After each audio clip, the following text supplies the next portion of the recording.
Previously on Masks and Martyrs. You can call me June. This gray, mottled creature just sitting in the water, clammy looking skin, long tendrils just kind of like drifting in the water. There are 4 of them. Each one is probably about as wide as your waist. It has 3 long frills on its head, and as soon as you walk up, its tentacles begin to drift towards you. Not quickly, just slowly, lazily through the water. We are the spawning of the first friend or handler. Friend. Yeah, we need to just get by, man. I was thinking we could keep it like acquaintances, but... Will you serve it? It comes soon. We would all gladly serve it when it arrives. So it pauses for a moment, and the tendril sort of drifts forward up towards you, June, and as it uncurls, there is a small ring made of coral, pink coral, that has like 3 holes in the band itself, but it is still wearable. And it says, The mark by which we will know you.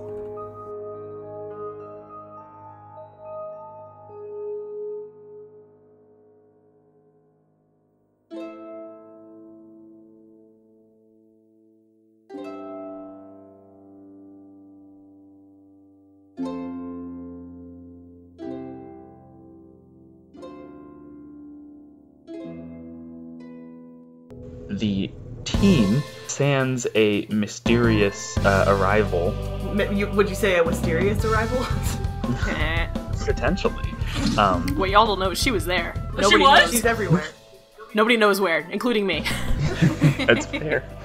But you all went to Lord Goring's little soiree as the guests of the sort of the +1, 2, and 3 of Rufus, the champion of Hintilla, who you all are crashing at his place right now. Not quite couch surfing, because you have your own rooms, but, couch surfing adjacent. So, while there, the party, in order to facilitate a reconnection between Reagan and her youngest sister, Ellie, who at that point was going by the name Cynthia Goring, apparently masquerading as a cousin of the Gorings and their ward, which they knew. The party agreed to go and handle a problem that had been getting out of hand in the basements. Upon going down, they found and fighting sort of sub-shadow creature. They found the source of it, a small, childlike being who apparently had some connection to Julius Goring. After a few revelations, including that the orcish butler Giles did it, a fight scene, and some rather interesting card pulls from Rika Cha, the party emerged victorious. Upon reconvening with Lord Goring, they managed to sort of work out an arrangement wherein Reagan would be staying with the Gorings ostensibly as the bodyguard of the young quote-unquote Cynthia Goring, as well as, oh yes, of course, Monty almost died again. As Rufus saved him by decapitating an orc, and Reagan fell in love instantly. No, he didn't, let's be fair, he didn't decapitate the orc, he just bashed in his skull until there was nothing left but jello. I think that counts. I think it counts. There's no head in the equation. And so the party sort of, not necessarily forming an alliance with Lord Goring, but forming some kind of connection there with Julius Goring, who is, by most accounts, the most long-term rival / enemy of the Von Templars. Reagan's all about that shit. Yes, Reagan's all about that shit. However, it's been a couple days since then, and I think that you've heard of this Wisteria, but you wake up in the middle of the night and the dreams have been getting worse.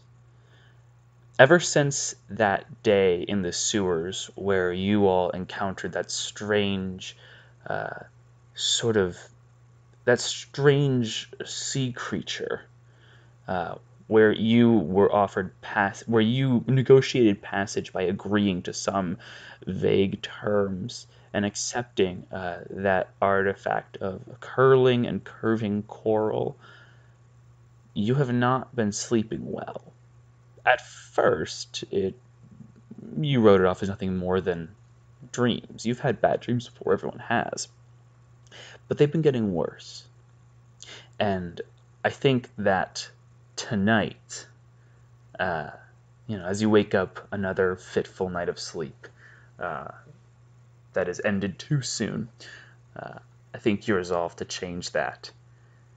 And in order to find whatever source there is, that evening of the next morning, you approach the place where this place where that every time you walk by it, you feel some pull towards it, some grasping and scratching hand which is trying to just gently guide you over, like when you're putting your ear onto a conch shell and they say you can hear the ocean. And you have not entered yet, but you stand before the home of Rufus the Just. Mm-hmm. So, what do you do, Wisteria? What time of day is it? Right now, it's getting to be evening, around dusk. The sun is setting in the west, and, for the most part, people are, there's not a ton of activity going on in the streets around you. This is a sort of a sleepier district. I guess I will commit to this now. I'm gonna knock on the front door. Okay. You knock 3 times, and you hear the sound of a body falling a very short distance. Oh no. And then you hear someone stumbling to their feet Did and Reagan saying, throw Monty at the door? no, and saying, Yeah, I remember this guy. Yes. No, so, who goes there? Yes. Pardon my intrusion. I was hoping to speak to a resident of this house, Brika Cha. Yes, Miss Dun. One moment, please. there's a sort of a pause, and then you hear sort of the sliding of some bars on the gate from the inside, and the smallish gate sort of swings open on one of the doors, and you see standing there is Malus Marcus, the self-appointed captain of the guard and castellan of the residence of Rufus the Just. It looks as though he like has a fresh head wound, but as you sort of like put 2 and 2 together, it's very clear that he got that from when he fell out of his chair onto the ground. Yeah. But he is doing his level best to either not draw attention to it, or he just doesn't notice it. Yeah. Okay, I'm trying to refresh my memory because it has been a long time. Mm-hmm. I think it was June who was with the group Yes. when they went to the Yes. sewers. That was a while ago. Okay, so she is probably in that guise. Okay. Malice sort of squints at you for a minute, and he says, Pardon, do I know you? I visited once before. It has been a while. Ah, well, welcome back. Please, do you need a guide, or do you know the way? I do not know the way. A guide would be much appreciated. Very well. And Malice sort of turns and begins leading you in, not closing the gate, because I think what becomes very apparent the longer you're around Malice is that he's not very good at his job. How dare you? Look, I'm just calling it like I see it, okay? He lets random strangers in who just say the name of somebody living there. Yeah. But he leaves the door open. So Malice begins leading you in. As you enter, you see that there seems to have been a bit of work done on the residence since you've been here. Not a ton, nothing super impressive yet. But the grounds are not quite as barren and devoid of life. Some of the servant house and the coach house are looking at, maybe they've had a little work done. Further down, sort of the personal dock, which had a half-sunken ship there last time, the ship has now been mostly raised out of the water through a series of intricate pulleys and cranes, which do look a little ramshackle themselves, but they seem to be doing the job. Walking forward, you are led by Malice into the residence, and this is your first time in the building itself, which was at one point the home of a somewhat prominent noble family who had long since fallen by the wayside in the roughshod world of Antillan politics. But the home itself the outside has mostly been repaired. The inside is still a bit of a mess. There are decaying suits of armor, old moth-eaten paintings, tapestries, which Lord knows what happened to those, but something did. And but the one thing that does strike you as you walk in is there are clearly signs of life in here, in this once decrepit, empty residence. And as you walk in, you see sort of further down the main hallway, which sort of leads the way, you see the back of a familiar figure.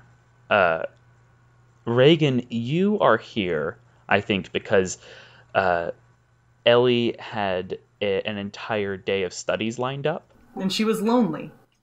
And you had already been kind of getting stir-crazy living at the Goring estate. And so you decided, since she wouldn't be going anywhere, and the Goring estate seemed relatively safe, you decided to come and see how everybody was doing back here. You know, I missed ? You guys. Anyway, but you do not notice the door open behind you.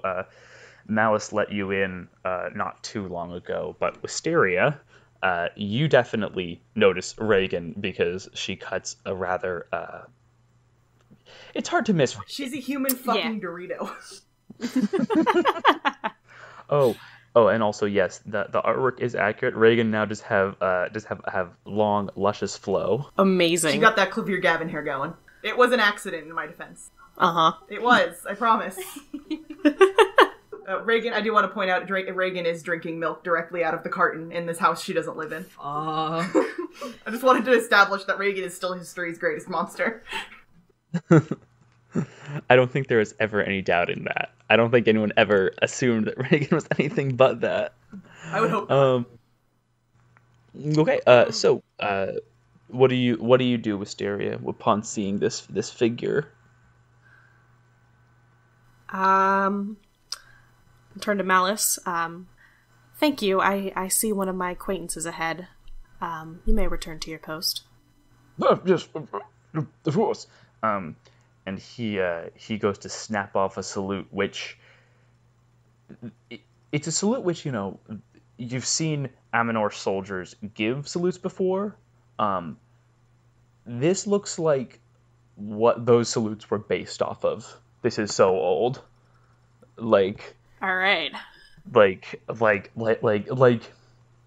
if you saw like your great grandpa who like fought in World War One, like being like, yeah, this is what I'm gonna do, boys, and you're just like, I don't. He's gonna fight off the Jerrys. No one knows what you're talking about, idiot. You know, the way you talk to your grandma. So at that point, Malus Marcus sort of jogs back to his post, spear still in hand, and I'm assuming that you follow Reagan from there. Yes. Okay. Reagan, you are wandering through the residence, and I think for the most part, it's been a weird couple days. You haven't managed to get any of your other siblings onto the estate yet. They need to be cleared first. Yeah, that makes sense. By security, but it's still a little weird. Sort of being around Ellie and renegotiating that. You're both very happy to see each other, but still, there's been a lot of time and a lot of history that some of it may not come out as easily as you might want. Yeah. However, being back in the residence, I think the milk carton, as much as a goof as it is, I think that's a very good illustration of sort of like, oh, yeah, I can fuck around here and not worry. Yeah, that's who I feel like Reagan has spent the last couple of days at the Gorings when she's being in bodyguard mode. She's been very quiet, and she's not used to not being loud now. Mm-hmm. She spent like 8 years being very quiet, and then, she got here and she was very comfortable, and now she's out of her element again. So she's just kind of like in a weird spot, and she's a lot more thoughtful today than usual, but not thoughtful in the sense of being polite and nice. She did steal the milk. So, Yep. While you two are walking in, Monty and Brika, I see that you two are apparently having a chat. And yes, I did remember that Brika wanted to have a chat with Monty. Oh, by the way, did Reagan notice June? Like, are they... Not yet, no. Okay, just following. Okay, unless June like chooses to approach. Nope. Yeah, that's what I figured. Brika, and so I'm going to assume that Brika is the one who initiated the chat with Monty. So where are you guys? Well, I'm assuming since Brika would have to find Monty to talk to him, he would be either in his room or wherever there are books. Like a study? A study or something. Mm-hmm. Yeah, there is a small library with mostly outdated books it's the kind of books where like you read old medical books and it's just like yep, just put that splinter right up your foot and that'll keep the gremlins out. Just bleed it a little, or a lot. Yeah, whatever, maybe a lot. Bleed. We know Pliny the Elder was always right about everything. No, Monty's most likely in his room. These are the books of Pliny the ancient actually. Good old Pliny. So then Brika will be at Monty's room then. Okay.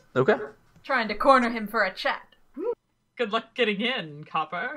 I mean, she's gonna knock on the door and be polite. Like, security needs to be stepped up. Reagan isn't here to protect him anymore, so he's barricaded everything. You need to know the password to He get has, in. actually. So, Brika. So, Monty, you hear a knock at the door. a knock, knock, knock. Who is it? It's Brika. Okay. Give me a minute. And then there's a lot of clunking. Because Monty does actually have to move a couple of pieces of furniture away from his door. Unlock 18 different locks he installed. I mean, not 18. I now like to think that Monty and Reagan were bunking together, like they had a bunk bed. Safety bunk bed. No, they would hate each other.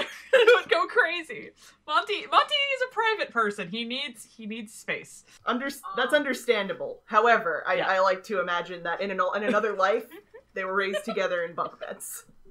The Girl Scout camp universe. Yes! Sorry. Anyway. So Monty finally, it takes a couple of minutes, but Monty finally, gets everything out of the way and opens the door. Hi. Hi. Hey! There's like a path behind him that he's cut with furniture. Wow. You've got a lot going on in there. Well, it's not very big, and I've got a lot of books, and I've got Yeah, a lot of books. There's Seems like some, a lot there of are books. Since Reagan's not really around that much anymore, I like some privacy and assurance that my door won't be opened while I sleep. No, That's fair. I'm just imagining that he didn't bother when Reagan was here because she could get through whatever barricade was there anyway, so there was no point. That's true. But now, And bulldoze also, if through a Monty pile. screamed loud enough, Reagan would probably punch it to death. anyway, yes, sorry, Reagan's not here. Reagan's not here, continue. So how can I help you? It's unusual for you to come bother me. You're not bothering me. You're not bothering me at all, actually. Okay. If Reagan were here, she'd be like, man, you guys are helpless without me. Ugh, I have to move back Damn in. it, Ghost of Reagan! Ghost Reagan, go away!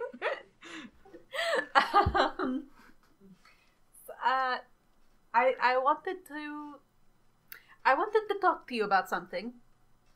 Slightly. Is this a door open kind of something, or a door closed kind of something? I guess door closed if, you value privacy, so. Yes, come in. Okay. And Brika carefully steps into the room, minding her tail to not knock There's over actually, some other wayward than the stack of furniture that books. has, like... So, the room itself, Monty has a nice big bed, and just, like, books are stacked around the bed, but the rest of the room is pretty empty because he's moved all of the furniture over to the wall with the door.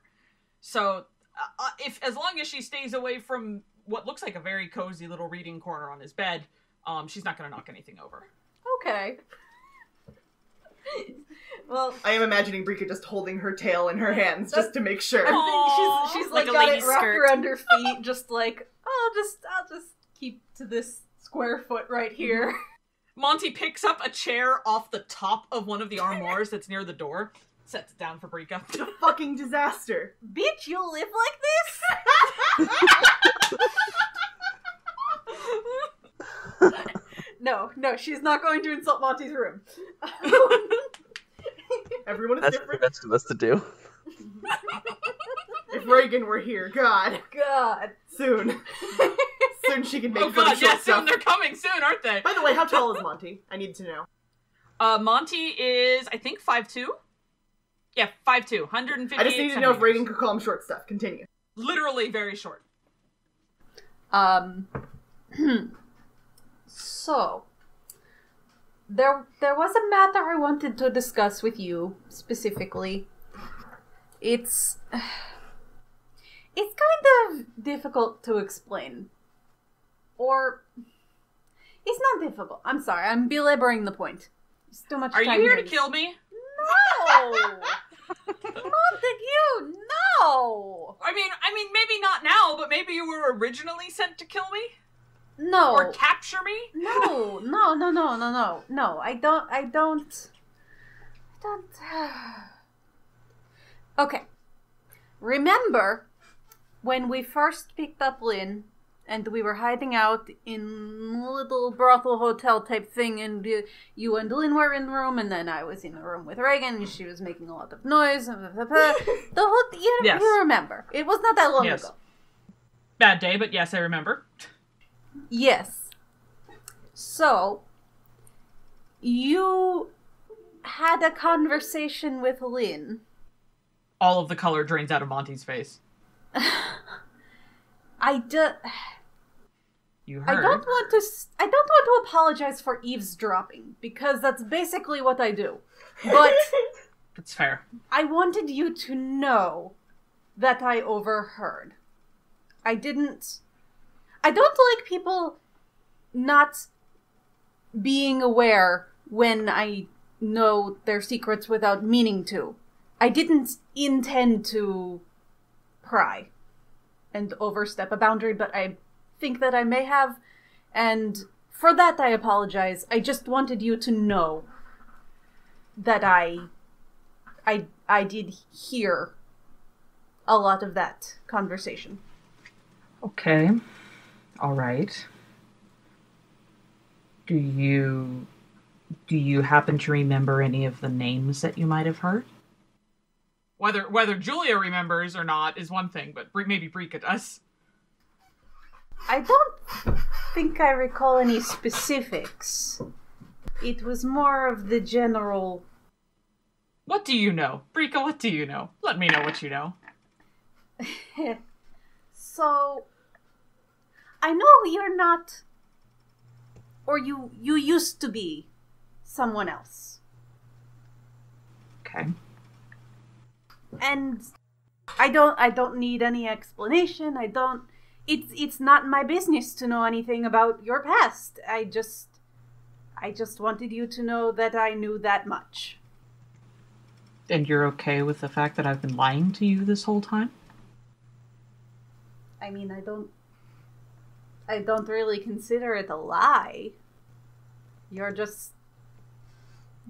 a different person now than you were 3, 4, 5 years ago. We all are.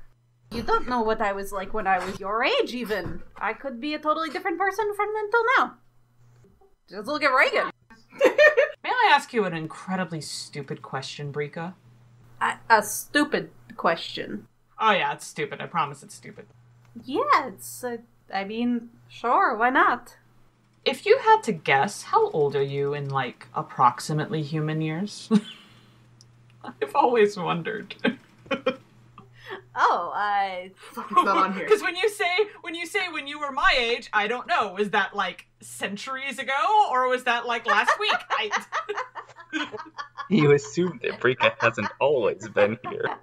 I am eternal, Montague. Please make her say that. Make that canon. Yeah, that's what she said. Monty does fall off the bed laughing. I will say that. No, I'm like a 28, 29. I don't know how you count things here, but no, I was a teenager not too long ago. I remember what it was like to be recent memory. Jewish. Okay, well, Monty kind of picks himself off the floor from laughing. Because Reagan's not there to pick him up for it. God fucking damn it, Diana Paparazzi. I mean, Diana last name. Okay. Thank you for telling me. I don't know if you remember. Maybe you didn't even notice. I don't actually remember what you were doing at that moment. But the very first day we met and we broke into the Von Tepler Manor, Len and I tried to run away while Reagan was trying to kill the Dragonborn. Right. Kill. Wink, wink. Yeah, I mean, whatever she was trying to do over there, but I wasn't Reagan, fuck, marry, kill, you only need one person for the whole game. Only one name is required.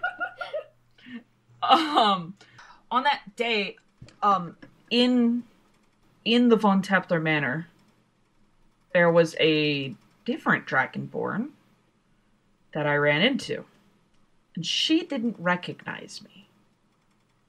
But she's looking for me. Oh. I mean, I assume. Okay. And I don't want to be found. Fair. But now I can't leave the city. Well, do you want to leave the city? Not unless Lynn wants to leave the city. Oh. My original plan was to get the fuck out of here. Like, after Manada started blackmailing us, I was like, okay, I gotta get my money and I gotta... I didn't even notice. Sorry, anyway. I had to get all of my money and get out of town, and then, you know, Lynn looked at me like that just completely wrecked her world, and I can't leave her. I mean, obviously. I'd do anything to get her out of the city, but I don't think she's gonna leave her parents, and that's a whole different problem. Reagan's working on it, okay? Yeah. But Russian. That's also not ideal, actually. So, anyway, generally, Reagan seems to be good at distracting Dragonborn. Hopefully that will just keep up. Aww, And then maybe Cyrus... Yeah. Oh, yeah. Maybe Cyrus will never find me. And if she never finds me, we never have to think about Angelique ever again. We will cross that... What is the phrase? Cross the bridge when we get to the river? I was going to say burn that bridge when we come to it. Cross but, the street when the chicken arrives. Whatever the phrase. You know what I mean. We worry about that later. It is not a concern for now. For now, things are okay. You are you. You are here. You are presumably undiscovered. It's fine. We will work it out. You told me recently, Brika, that I am a good man. And that, on so many levels, means so much to me. So thank you. That's our son. I couldn't express to you previously exactly what it meant to me, but now I think, well, maybe you knew at the time, but thank you. I mean, I had an idea, but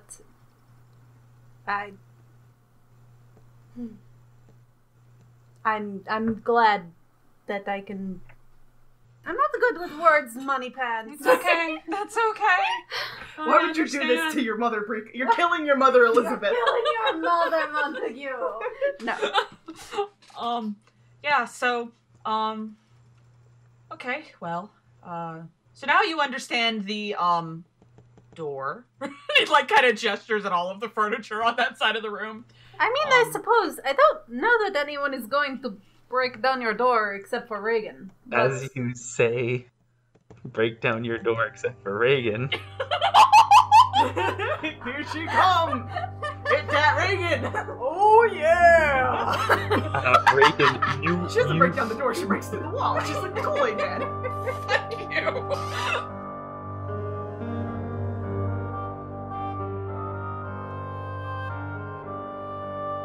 Hello friends, thank you so much for coming to this week's episode of Masks and Martyrs.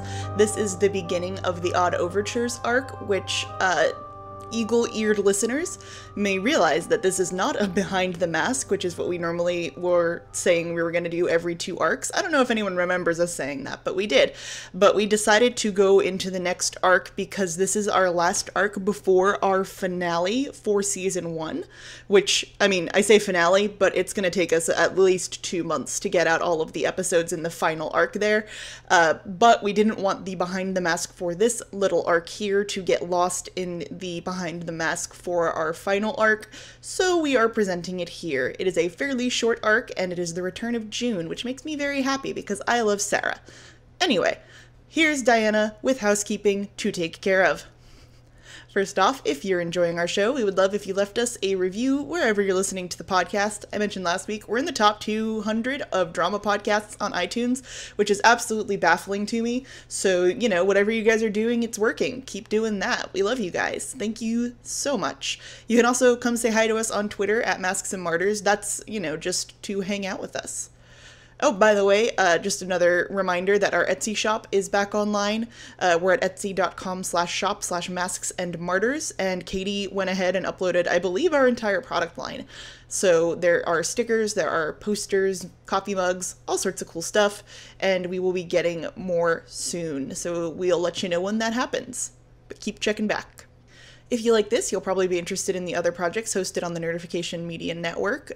One of such projects is It Could Have Been Great, which is available this week on Spotify. Should be available by the time you're listening to this, so that's cool. That one comes out the 15th of every month, and we're just relaunching it, which is why I keep bringing it up. Last but not least are the music credits. Our intro is Threads of Fate by Thomas Hart and Diana Paparozzi. Our mid-roll is Kevin MacLeod's Dreamlike. And our ending theme is Merry Meet Meg by Hopper and the Books on Tape. Alrighty then, I'm going to let you guys get back into the episode. Thank you so much for stopping by.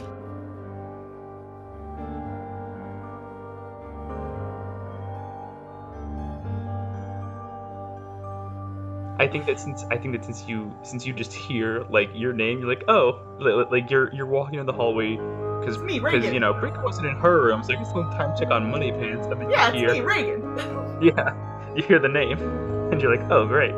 Yeah, so Reagan, how do you enter? She just walks in, drinking milk. Can you? Because I moved the armoire back in front of the door again. Can I roll a strength check to just walk through it? Yeah. Slam it. Just slam the chair out of the way. Boom! Welcome. For once, I did not roll that well. I only got a 9, so I guess it's locked, right, Katie? No, the door is not currently locked, but he did, out of habit, he pushed the armoire back in front. Okay, well, she opens the door and then walks into the armoire. Clunk! Because she's not watching where she's going. Monty, this is a weird decorating choice. I usually try to stay out of your business, but... Sorry. No, it's He good. just runs over and he, elbows the armoire out of the way. Sorry. Knock next time, maybe. But we're friends, Monty. Reagan. You were talking about me. I heard my name, so I decided to come in. How much else did you hear? Milk? I said, how much else did you hear? I heard no one's going to break down your door except Reagan. And here she is, to deliver on the promise. She is. Yeah. So why am I breaking down your door? Monty, did you do something? Are you trying to date my sister? No, he's not trying to date your sister. Rika, am I gonna date her sister? Hey, Monty, why don't you want to date my sister? She's not good enough for you? What is it? Not that she's not good enough or anything. So you do want to date my sister? Oh my god, Reagan. Sorry. Yeah, You please hear- talk more. You hear the three goons just getting back into their normal dynamic from further down the hallway where you are now, and you saw Reagan turn into Monty's room, and you're hearing this whole exchange between the three of them. What do you do, Wisteria? Turn and run the other way. I would like to. I'm here for a reason. I need to accomplish something. That deep sigh.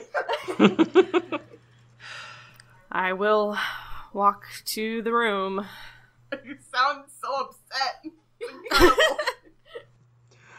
So, while you all are talking, I think that you just hear a very light knock on the currently still open door. And you look over and you see a familiar figure. Party in Oh, is Monty's she room. familiar this time? Party Well, in Monty's room. you've met, because June was the one who just showed up to help y'all get Lynn to safety. So there's been Wisteria, who was the tutor, June, who was the mysterious helper, and then there was and then last but not least was the Alder King, who was just all sorts of mystery and that we think is Lynn's brother. No, we don't.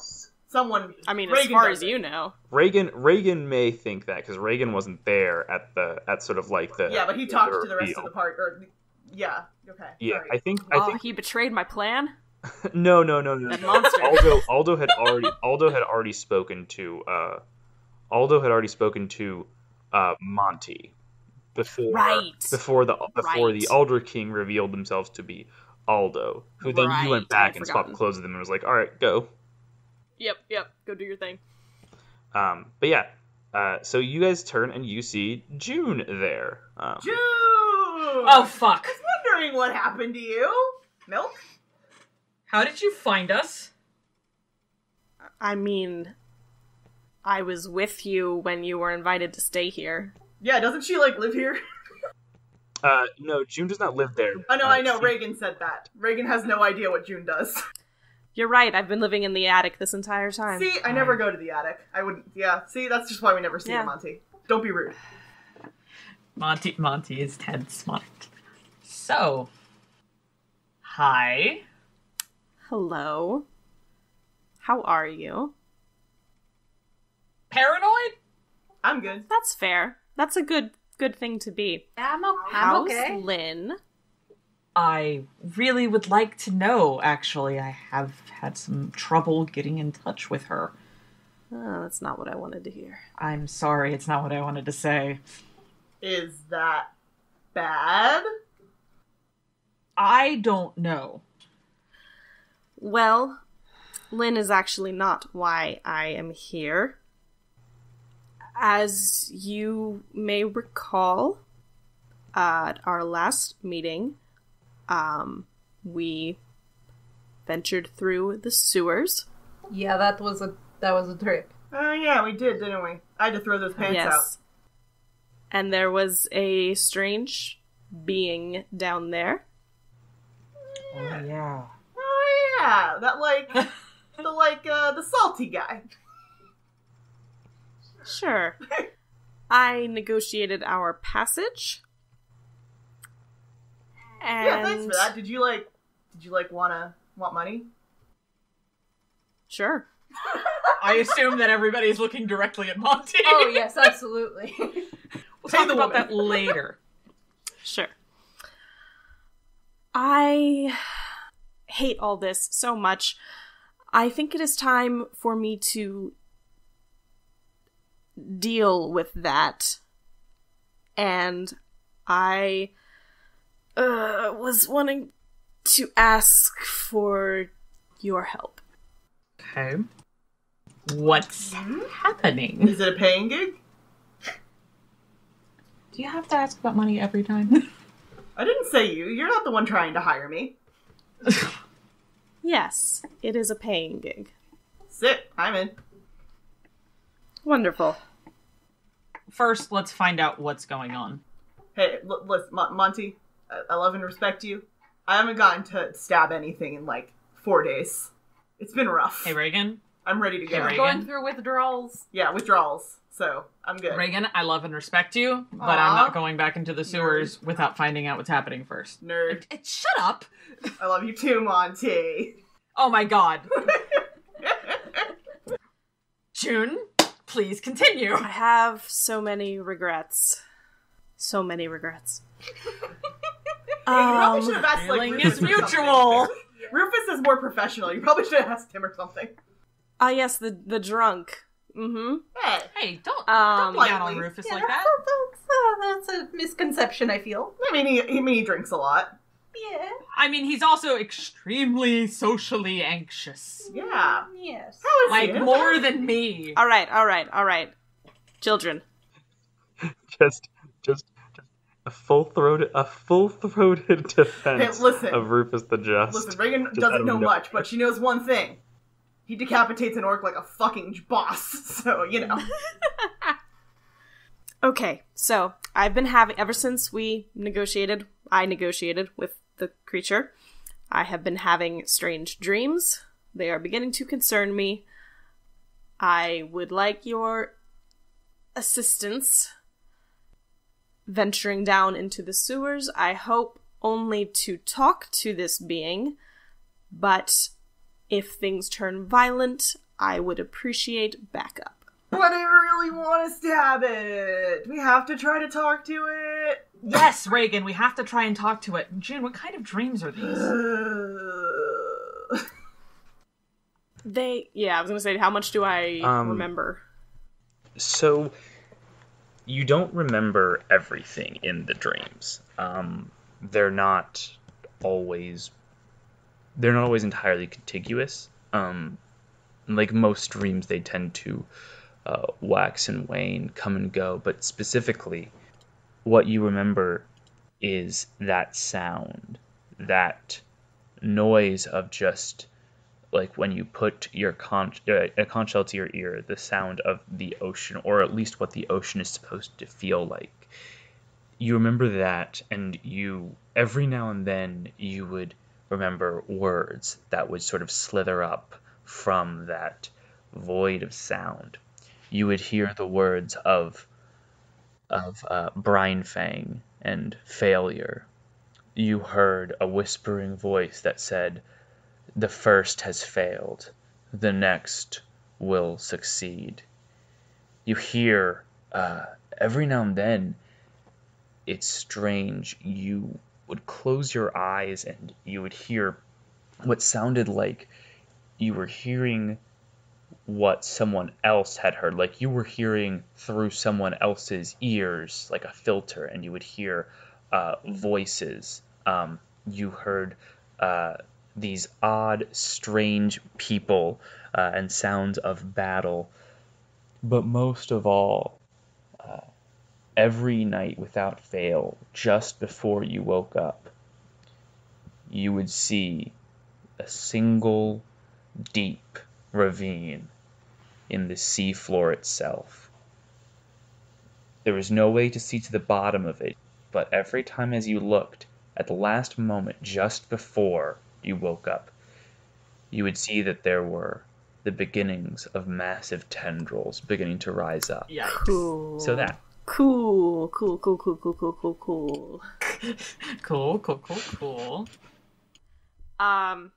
That's fair. The dreams are difficult to describe, but I have reason to believe, based on them and based on our last encounter, that this creature is some sort of advanced guard of a coming invasion.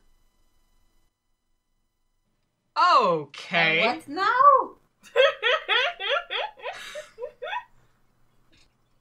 Okay, that was like the last thing that I was expecting you to say, to be honest. Invasion of those things? Like, there's more of it? I believe so. Huh. I mean, and you just want, like, the four of us to go fight with it. I would like to gather more information, but I would appreciate the backup. Would you say that this bodes poorly for the city? Perhaps that there is, it is coming to some kind of end point. Maybe complete destruction? I'd be cool with that. I would not be surprised. Interesting. Oh my god, the last thing we need with the Masquerade season coming up. But if the city's destroyed before The prom is tomorrow! maybe we could just grab the people we like and go. Just ask the guy ask the monster to speed up the process, grab the people we give a shit about, like Lynn and I don't know, Tamsin, I don't know, maybe Rufus can come, whatever, feels like it, we just go. I wasn't thinking about Rufus. Why would you say I was thinking about Rufus? What? No, who said it? Monty, why are you talking about Rufus?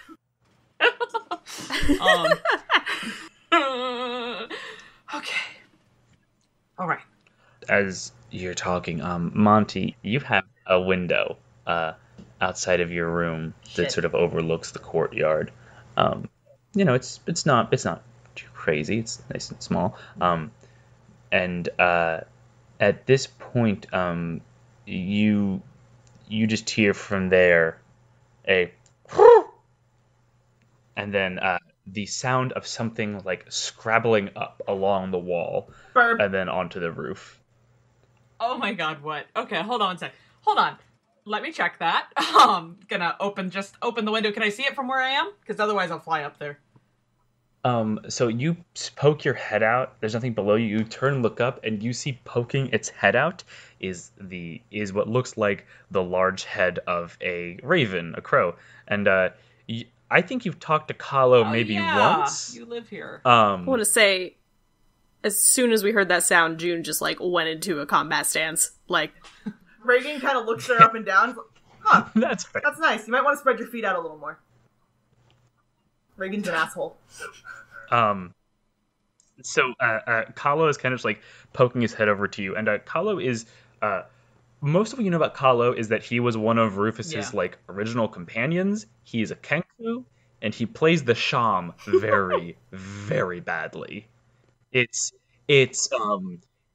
kind of unfathomable how bad it is, and there have been a couple nights where just drifting, because he lives kind of separate from everybody else on this single spire of rock, which has a creaky bridge over towards it, where he just keeps he's made a nest of shiny things that he's found, and there's this 2-stringed instrument just occasionally twanging out, drifting across the evening winds, and he's just kind of staring down at you right now. Hey, you. Anyway, here's Wonderwall. Can I help you? Maybe. I haven't been able to find Rufus. You can't find Rufus. Yes. I think he left, but he was supposed to be back. Delia is gone as well. She had something to do. And so, I was lonely, and you were here. Hello. Hello. Do you remember where Rufus was going? Did you say anything to him? What? Get off the roof. Come inside. Monty gets out of the window.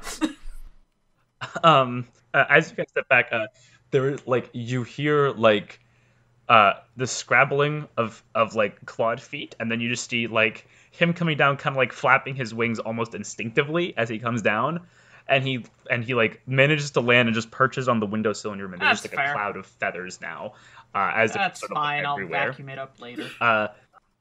Wisteria, you recognize, Kahlo. He does not seem to recognize you, though. Did Reagan hear that conversation too? So, yeah, I mean, Monty was just talking to him. Yeah, She looks slightly concerned. Yeah. Just a bit. It's not like she cares. By the way, did we notice any difference in... It's like no big deal or whatever. Did we notice any difference in June's demeanor when Kahlo showed up in the window? Reagan noticed her fighting stance.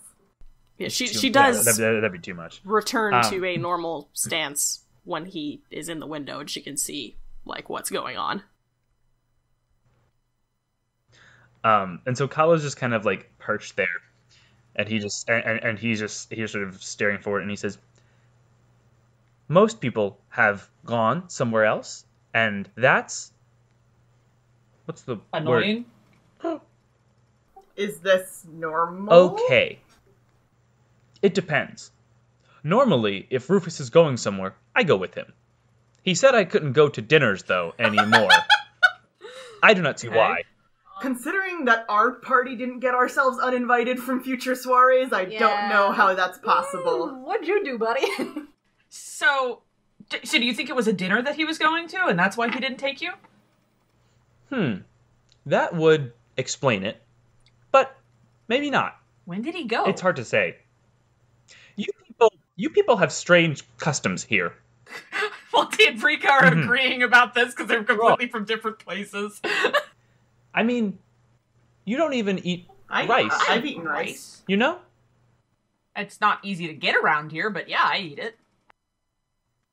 Well, I will have some later. Wonderful. I love him. So glad. I have found Malice. He is Okay. at the gatehouse. Yeah, he does that. Possibly dying. Classic Malice. Being at the gatehouse. Yes.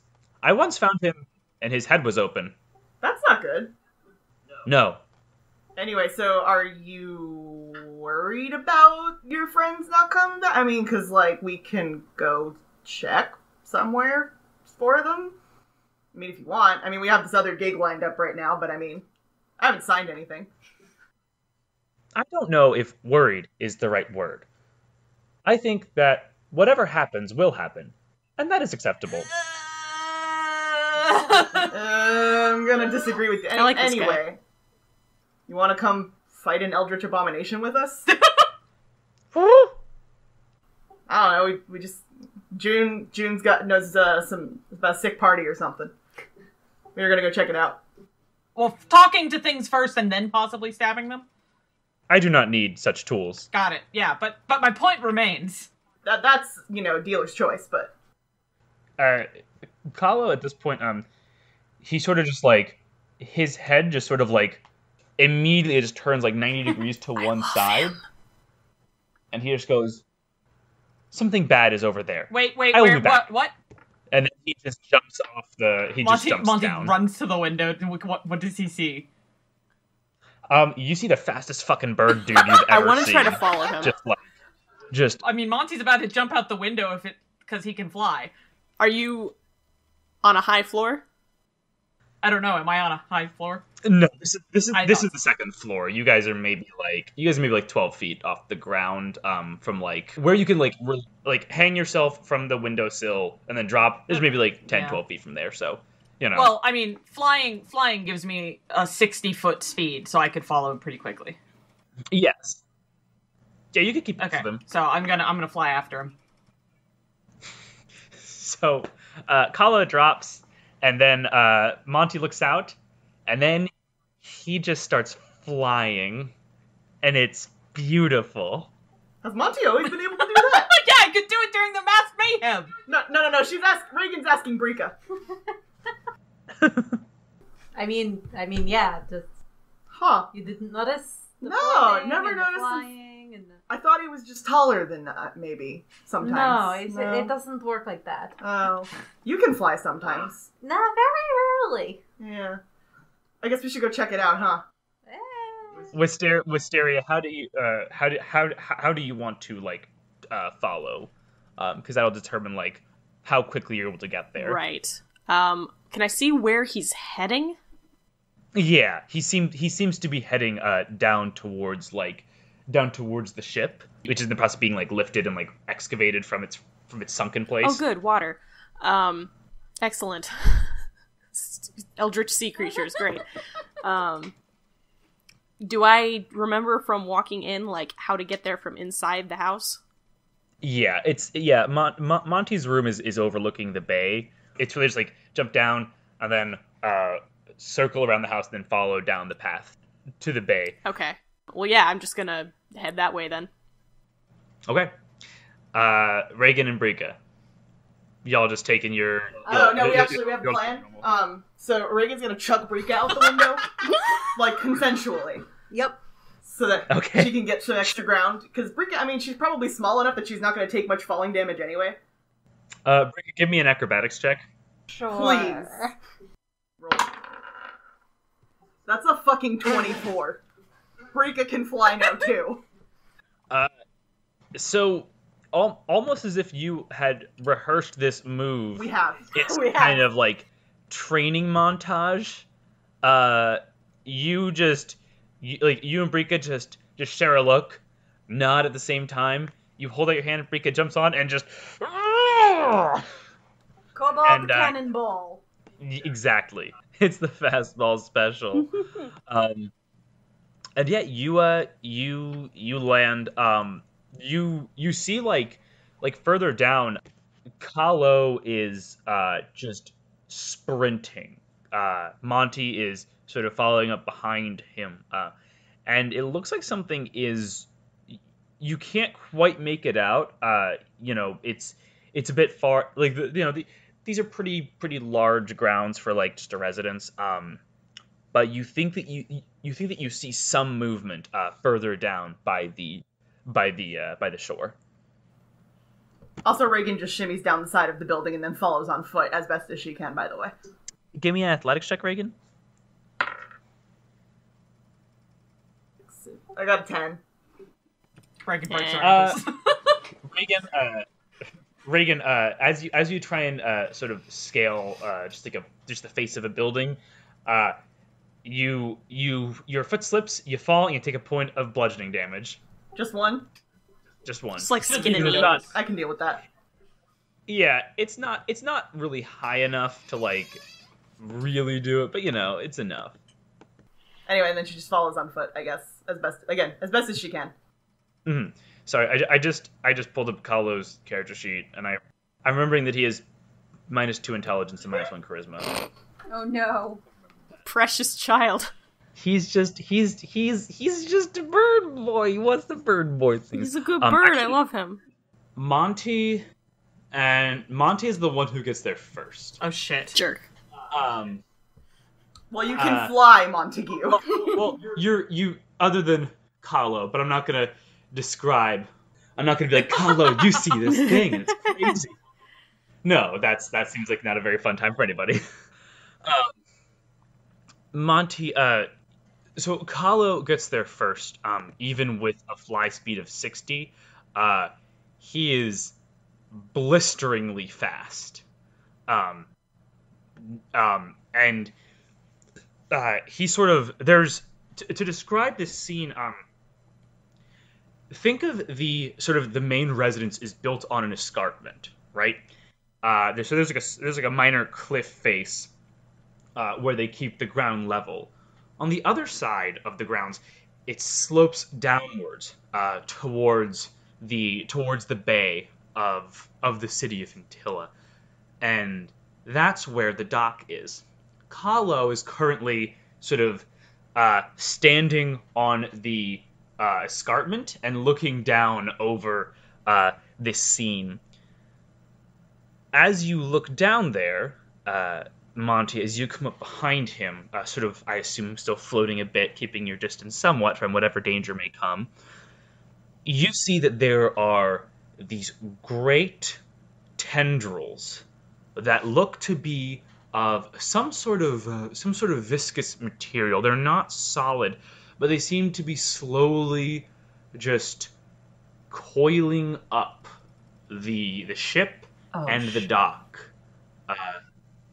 It doesn't seem to be anything overtly hostile yet. It just seems to be like reaching up and securing it almost, just slowly wrapping around them. Okay. Kahlo turns back to you, noticing you, and he says, "I do not think that is good." No, I don't think that's good either.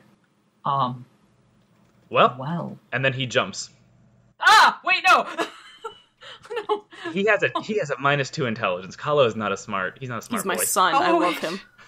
And Monty, Kahlo just jumps down again with that kind of like almost instinctive just flapping of his like wings, which doesn't actually make him fly. Kenku cannot actually fly, but it's just as if something in the primordial past of his ancestors.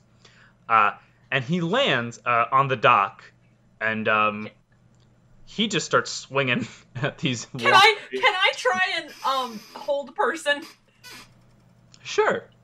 on Kahlo? Because I don't want him to die. No, we've only just begun, Kahlo. Yeah. Let's see. What's he 16? 16. Okay. That's a reasonable spell set. That's reasonable. No, he is a +4 wisdom, so he is a 15, so he missed it by 1. So Kahlo +4 wisdom. So Kahlo comes down to land, and then just as he's about to sort of take up his stance, then he just freezes and just lands, it's like he's about to land in like his like superhero pose, and then superhero landing pose, and then just like all of his muscles lock up, and he just and just lands a heap on the ground. Is this the planking that the kids talk about? It could be. At this point, Wisteria, just give me an athletics check to see what your pace is here, because you were also the first to react along with Monty. Oh my god. That's a 6. Okay, so Wisteria, you're making decent time, but I think with a 6, Brika makes it there before you. Dang it! Since you took a less practiced. a more accelerated route. Yeah. Brika, you get there just in time to see Monty casting some kind of spell. I think that you may see Kahlo jumping off, and then you see Monty cast a spell, but you don't see the What is going on? Tentacles, Birdman, Montague. There's a booger tentacle. There's a booger tentacle, and I just. Kahlo is going to fight it. Monty, how high off the ground are you right now? How high is the escarpment? The escarpment is maybe like 15 feet from like the bay, from like sort of like the beach essentially.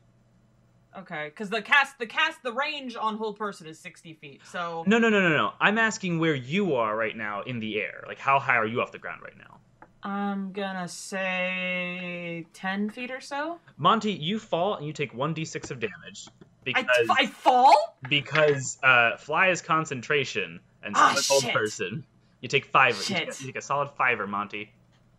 Wait, it is concentration. Mm-hmm. Shit. I'm sorry. That is one of the things I'm trying to work on as a DM is making sure I remember concentration spells. Okay.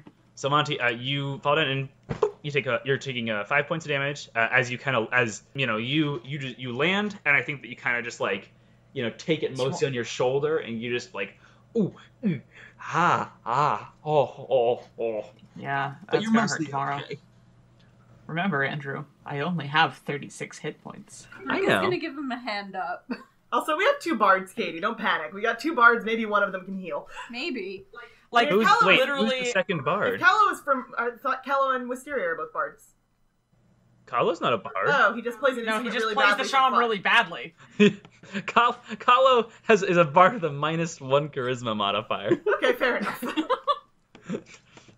Just because he's not like great at a lot of things doesn't mean that he's terrible at everything. Don't worry. What is his class? Do we know?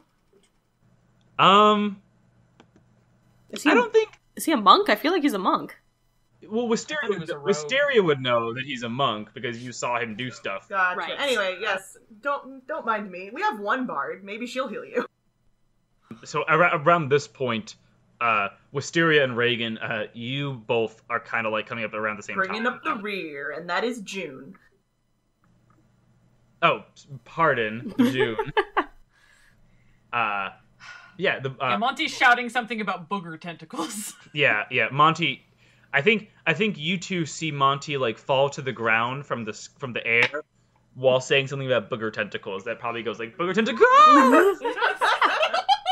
Okay. And so we see the do we see the tentacles, or they're over the edge? As you come up to the edge, I think you're able to see them. I think you're able to like, oh, those are the booger tentacles, huh? Yeah. Classic. Yeah, I mean, Monty's got his book floating, and he's like gesturing with one hand. His shoulder hurts, and he's got a spell going. yeah, Everything's she bad. looks at Callow and is like, did the tentacles get him? Is that what? No, that's me. That's me. What the hell are you doing that for? Because he was gonna fight it, and we can't have him fight it yet. But I want to fight it. Not yet. Fine, you're no fun. Do they look like the tentacles I've been seeing in my dreams? To some extent, yes. Okay. You've not seen them made of this, though. The Interesting. ones that you've seen are generally just this kind of gray, almost like rubbery flesh. Gotcha. Is what they look like. These are made of, again, kind of like water and almost slime at times. It's very odd. Okay. Booger tentacles. So, the whole person lasts around a minute. Is the duration of the spell? So I think we're on halfway through that. Yeah. Kahlo, to his credit, is sort of like lying there, very calmly. Kahlo, don't fight it yet. He can't turn or say anything because he's paralyzed. He can't speak? I thought they could speak with hold person. Well, he's paralyzed. All right. But I'm still going to tell him, don't attack it. Blink if you understood me. Paralyzed. Right. There's some diving I'm bell in the still butterfly learning shit. this. Guys, I'd like to point out that this spell has never worked. Every time I've used this spell, they caught the wisdom save. So. You're so clever and smart. Okay. I don't want to fight this thing yet because I think that would be bad. But I'm gonna let Callow go if everybody's cool with that. Yeah, I Yeah. don't. Yeah, I'll just let him go. Okay. Monty closes the book and the spell ends. June, how close are you to the edge right now? Maybe like 30 feet. So, okay, so you're standing a bit further away from the edge. Yeah. Okay. Can you give me a wisdom saving throw? Cool. Bards are wise, right? It's a 13. Okay. June, you feel drawn to look in the water. It's not overwhelming. It's not like you're forced to do it. You just get this very strong urge to go and look in the water. I will do so. Okay.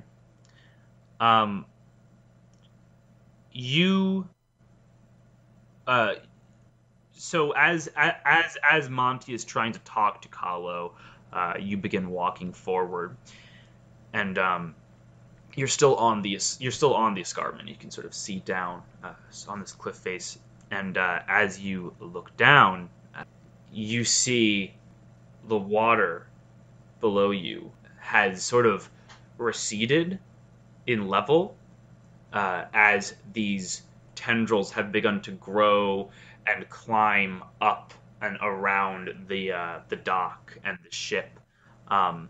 Sort of like this localized area of the bay, rather than just redistributing the water throughout, it seems as though somehow the water is a finite amount here. And as you look down, you see that there is what looks to be the remains of a coral reef there. One that was cleared away a long time ago to make way for whoever owned this residence beforehand, was making their sort of boat slip. And as you look down, you see that this is what was once a great coral reef. And for a moment, you can see the coral reef. And you can see just the bounty of life that once flowed around it, growing, feeding, living, dying. All that's left there is a single tall pillar of coral. It is maybe 5 feet in diameter at its widest place, which is a flat surface on top.